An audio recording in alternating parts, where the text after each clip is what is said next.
तारीख 29 जून, दिन सोमवार, समय सुबह 7:45। मुंबई से दरभंगा जाने वाली स्पाइस जेट की फ्लाइट SG-115 एक बोइंग 737 विमान अपने तय समय से करीब 13 मिनट पहले सुबह 7:32 पर टेक ऑफ करती है। टेक ऑफ सामान्य रहता है। कुछ देर बाद पायलट यात्रियों का स्वागत करते हैं और बताते हैं कि विमान कितनी ऊंचाई पर उड़ रहा है और दरभंगा कब पहुंचेगा। करीब 2 घंटे की उड़ान भी बिना किसी परेशानी के पूरी हो जाती है। 10 बजे क्रू मेंबर घोषणा करते हैं कि विमान कुछ ही देर में दरभंगा एयरपोर्ट पर उतरने वाला है। यात्रियों से सीट बेल्ट बांधने को कहा जाता है। सब कुछ सामान्य लग रहा था, लेकिन जैसे ही विमान दरभंगा एयरपोर्ट के रनवे 3/21 पर टचडाउन करता है, यात्रियों को एक के बाद एक कई झटके महसूस होते हैं। कई लोगों को लगा जैसे विमान का कोई हिस्सा रनवे से रगड़ खा रहा हो। उस समय विमान के अंदर बैठे यात्रियों को समझ नहीं आया कि आखिर हुआ क्या है। इस बीच पायलट ने धैर्य और अनुभव से काम लिया, विमान का संतुलन बनाए रखा और उसे सुरक्षित रोक दिया। बाद में यात्रियों को पता चला कि लैंडिंग के दौरान विमान का एक टायर फट गया था। यही वजह थी कि लैंडिंग के समय तेज झटके महसूस हुए। राहत की बात यह रही कि विमान में सवार सभी यात्री सुरक्षित रहे। लेकिन क्या कहानी यहीं खत्म हो जाती है? क्या सिर्फ इसलिए इस घटना पर सवाल नहीं उठने चाहिए क्योंकि किसी की जान नहीं गई? क्या स्पाइस जेट और DGCA से जवाब नहीं पूछा जाना चाहिए क्योंकि यह सिर्फ एक टायर फटने की घटना नहीं है? यह विमान की मेंटेनेंस, ऑपरेशनल सेफ्टी, रनवे सुरक्षा और नियामकीय प्रणाली की निगरानी से जुड़ा मामला भी है। सबसे बड़ी बात यह है कि घटना के करीब 24 घंटे बाद भी सिर्फ इतना बताया गया कि लैंडिंग के दौरान एक टायर फटा, लेकिन अब तक आधिकारिक तौर पर यह नहीं बताया गया कि टायर मुख्य लैंडिंग गियर का था या नोज लैंडिंग गियर का, यानी वो फटने वाला टायर आगे की तरफ का था या पीछे की तरफ का।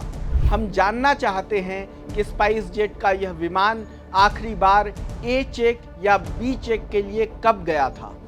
जिस टायर के फटने की बात सामने आई है, उसे आखिरी बार कब बदला गया था? क्या वह अपने तय लैंडिंग साइकिल के भीतर था? क्या मुंबई से उड़ान भरने से पहले प्री फ्लाइट इंस्पेक्शन में कोई असामान्यता मिली थी? क्या विमान को पूरी तरह एयरवर्दी घोषित करने के बाद ही उड़ान भरने की अनुमति दी गई थी? सवाल यहीं खत्म नहीं होते। टायर आखिर फटा कैसे? क्या यह लैंडिंग के समय फटा या टचडाउन के तुरंत बाद? क्या सिर्फ टायर को नुकसान हुआ या व्हील, ब्रेक और लैंडिंग गियर भी प्रभावित हुए? क्या कॉकपिट में कोई चेतावनी मिली थी और विमान आखिर कितनी दूरी तय करने के बाद पूरी तरह रुका?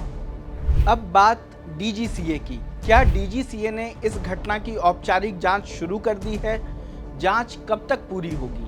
क्या इस मामले में FDR और CVR यानी फ्लाइट डेटा रिकॉर्डर और कॉकपिट वॉइस रिकॉर्डर के डेटा की ज़रूरत पड़ेगी या यह मामला सिर्फ टायर फेल होने तक सीमित माना जाएगा?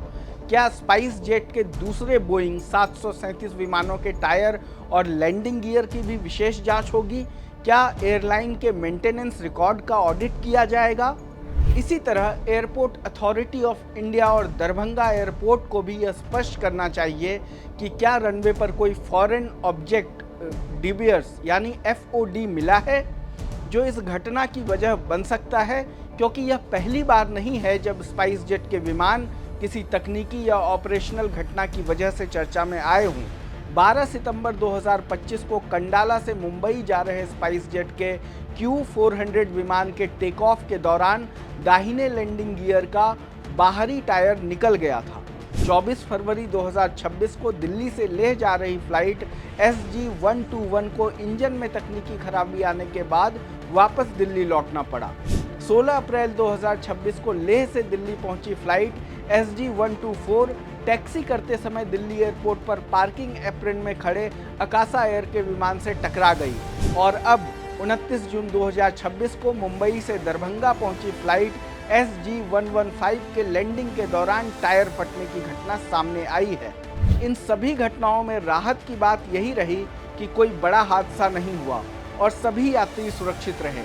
लेकिन हर बार सामने आने वाली ऐसी घटनाएं एक सवाल ज़रूर छोड़ जाती हैं। क्या हम सिर्फ तब जागेंगे जब कोई बड़ा हादसा होगा, या फिर समय रहते उन सवालों के जवाब भी मांगेंगे जो उड़ान सुरक्षा से सीधे जुड़े हैं? लोकमत हिंदी की इस रिपोर्ट में इतना ही। देश दुनिया की तमाम खबरों को देखने के लिए जुड़े रहें हमारे साथ। धन्यवाद।